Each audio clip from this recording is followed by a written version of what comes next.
YouTube, once again, thank you for your support, guys. If you're new to my channel, make sure you go ahead and hit that subscribe button, also the notification icon, so you can always get my recent uploads of Madden tips, offensive scheme, Madden gameplay, and stuff like that. All right, so guys, I want to talk about the third part of this Rushing Academy. Once again, this is going to be a three-part series. The first part is I was working on basically inside zone plays, outside zones, and ISOs. Then the second part, I did the trap, the counter, and the power. And now we're going to go ahead and tie everything else up with some of the other plays in this scheme as far as running plays. Now, draw plays are going to be something I'm going to go ahead and show in this. We're also going to look at sweeps, which essentially are pitch plays, basically throwing the ball out to the outside, and you're going to have a bunch of lead blocking. And then we're going to take a peek at some of these glitchy plays or funny plays like end arounds, reverses, and jet sweeps, just to close this series out. I will say that I do like draws. I like to put draws into my scheme in particular, especially in shotgun formations. They're very effective and are good against people that run a lot of zone coverage. And I'll show you the difference between zone coverage and man coverage, and how man coverage generally will blow up a draw. But if you have a guy that runs a lot of zone, draws are great to go and throw into your scheme. And another particular play would be the sweep, which essentially is a pitch play, and that's going to pitch the ball out to the outside. Very good down in the red zone to have this as one of your plays to try to get that ball to the outside. And then obviously jet sweeps are now one of the more commonly used plays online. End around and reverses, I'll show it to you, but I would never use it in my running scheme. So let's go ahead and take a look at draws first. Why these plays are so good to have in your scheme. It's just a staple play that you should have in your scheme, especially if you're playing online, no huddle type situations. And we're going to just run nickel defenses as our random nickels.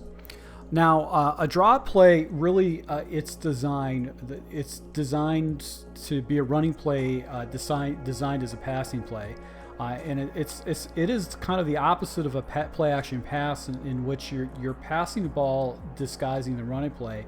And a play often is used in long yardage situations, but I find that if I got an opponent that runs a lot of zone coverage, this is the ideal play to go and jump into. Now, the idea behind a draw play is to attack aggressive pass rushing defenses by drawing the defensive lineman across the line of scrimmage towards the passer, while the linebackers and defensive backs commit to positioning themselves down the field, anticipating the pass.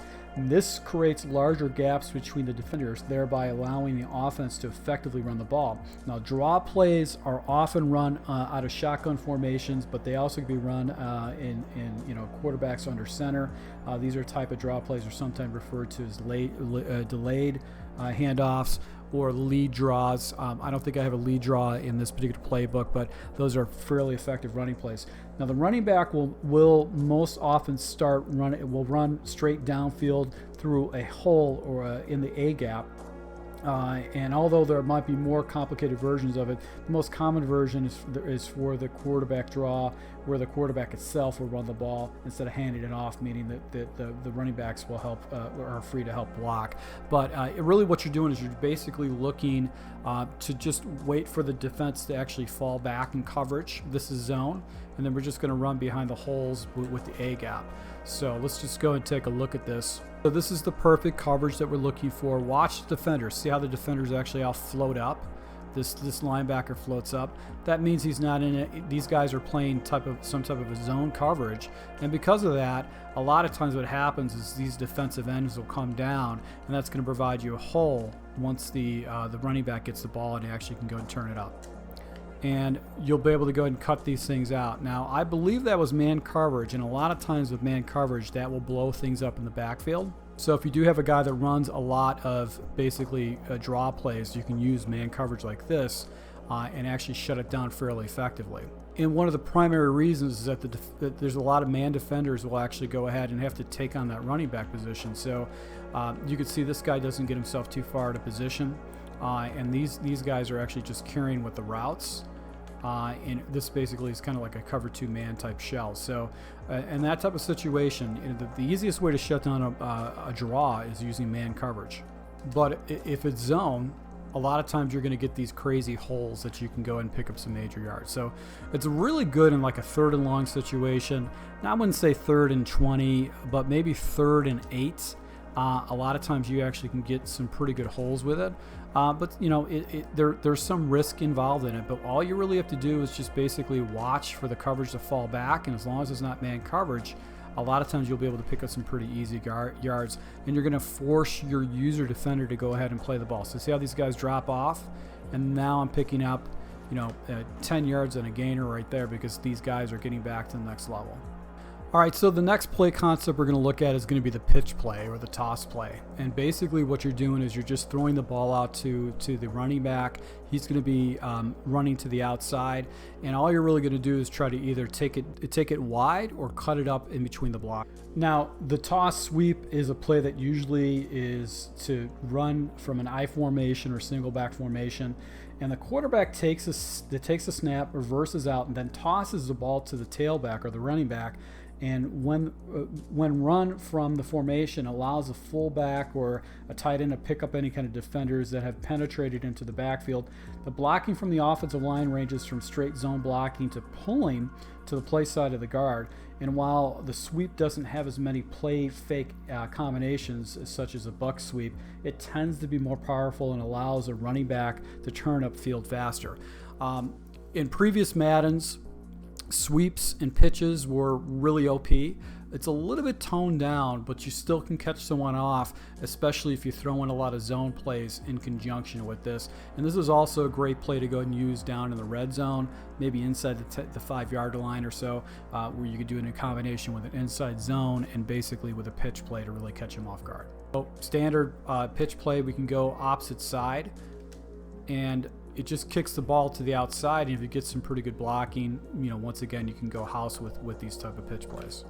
And what's good about this is that you can't flip it to either side. So I've got more defenders off to the right side than I do off to the left.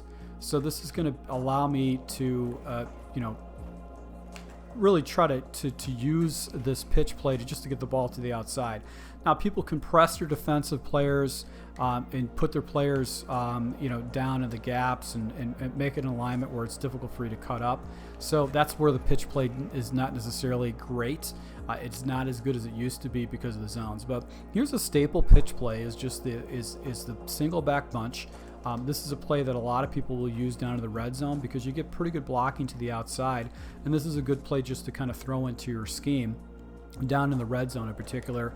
And obviously, you know, goal line using a pitch, that's going to allow you to go ahead and it's set the edge. So if you're like in a 3rd and 1 type of situation, 3rd and goal where you just need a yard, that's a good play to go and jump into. But outside pitch is actually probably not a bad thing to do with this.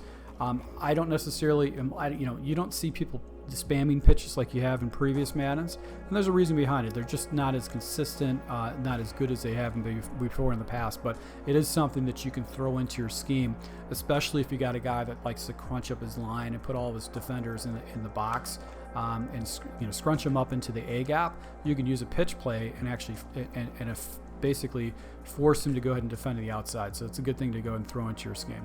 Now, a play that got really popularized is the jet sweep type play. This is a play that's getting used a lot online. So jet sweep is really, really effective. There's more formations that I can use a jet sweep out of, but I'm just going to use this particular play, this formation, just because it's defaulting for it. So let's just go and jump into that. And basically what it does is it's going to highlight the wide receiver. He's going to take a handoff, like it's a motion, and all you're going to do is just cut this ball to the outside. What I have found is that if the defender that is over the outside blocker, which is Doyle, if he's on the outside of Doyle, not on the inside or not lined up directly, a lot of times what's going to happen is this jet sweep is not going to be as effective typically, because sometimes defenders will come down. A good thing to do with these jet sweeps is to sprinkle in the fake jet sweeps. But if you got a really fast wide receiver, or you've got an extra running back that you can throw into these slots, these jet sweeps can be very effective. Obviously, you can flip the play and use a tight end. tight ends are butt slow, so maybe not the best idea. It might be something you can do just to catch your opponent off. But the problem with the jet sweep is that it's an auto motion before the handoff is. So a lot of times what happens is your opponent can anticipate it. There's a tell. So you can't necessarily use it all the time. But there's a lot of shotgun plays that have a jet sweep. Let me go ahead and find some shotgun plays that have jet sweeps and show you how effective they are. So I want to show you basically you've got a jet touch pass, and if you take a look at the running back, actually the running back kind of jets out and blocks, but then you have another one of these jet sweeps which is a jet pass fake zone, and the running back goes inside. So there's a difference between the two, and I want to show you the difference between the two. All right, so you see how the running back actually comes up and blocks? That's going to give you an extra blocker with these jet sweeps, and it makes it a little bit better for you to run those. So if you can do the jet touch pass, it's actually probably the better way to go because it's going to give you an extra blocker. Now there are the same thing, but essentially it's a fake it's a fake zone. So let's go ahead and jump into that real quick. So this is the same play concept. It's going to be a jet sweep, but this time the running back is not going to block for you. He's actually going to go into the opposite direction like it's a fake pass off. So the advantage of that is that you're showing your opponent a run going the opposite direction, so you can do kind of a scheme. But the problem with it is that you'll have one less blocker, and a lot of times what happens is you have defenders that are going to come in and play that hole. So that's the disadvantage of this particular run play. So if you have a box, you got a guy over the edge, sometimes you're not going to be able to get out. But the jet sweep is it's effective. The problem with jet sweeps is that the jet sweep is a fairly easy tell. So now I see the guy coming down in the box. If I run this jet sweep without the extra block of the running back, this guy's going to get down to the box and potentially tackle me. And then I also have the possibility of a backside guy. So if I go into basically the zone jet fake, basically what is I'm showing my opponent the same type of look, but now I'm doing inside zone, look for the double team, and then just run up, throw my opponent off guard, especially if it over pursues for the jet sweep. So guys, I looked at the end arounds and the reverses, and I can share with you that they're just terrible. Okay, end around actually, I found that basically all I do is 9 out of 10 times I'm going to lose yards. I'm going to get sacked like that. They just take a very long time to happen. It's just not very effective. You'll occasionally get a good animation but out of the most times you're going to get sacked, or the reverse running back area is just not going to work it. So I would not use this particular play in my scheme, because for the one time it works, I'm going to take a sack 8 times. So why lose 80 yards to gain 10? It's not that great of a play. So here you go. All those bad plays where I still lost yards on it, and I was able to get the handoff. Just don't use these. These plays just don't work. They're not effective, so I wouldn't do that. So this is a pitch reverse, so you're going to get a little bit different animation, but for the most part, the defense just penetrates. So just dip them. You ditch the reverse. There's no reason to use it. You might get one big play, but once, like I stated before on the previous reverse, for every 8 losses of downs and yards, you get maybe one good one. So it's not worth it. I can't see any kind of rationale on why you would try to go ahead and do this type of a play. There's no reason to do it. I've seen people try to use it online against me, and they lose large yards too, trying to go ahead and turn something out of nothing. So just completely ditch it and you'll be fine. So basically this is a third part of the entire series, which is going to be the Rushing Academy and how to leverage inside zone, traps, counters, draws, ISOs, outside zones, power sweeps, and then obviously the jet sweep and the end around and reverse. So I hope you guys learn from this. This is not, obviously you have users that will blow up running plays, you have block sheds that blow up running plays, but this should probably give you a better understanding about how to run your ball, how to leverage the inside zones, how to run the traps and try to go ahead and get your distance, how the counters are very effective, how the power O's are effective, the outside sweeps to be able to hit your opponent to the outside. And if you master a lot of these running plays and understand where to go with the ball when you call them, you'll pick up more yards. And once again, as I stressed in the first video, the beginning of the video, is that you want to try to just get 5 yards. If you're running the ball and you're getting 5 yards at a pop, you're doing good. You're fine. Anything 5 yards and more it means you're running the ball efficiently and don't get away from it.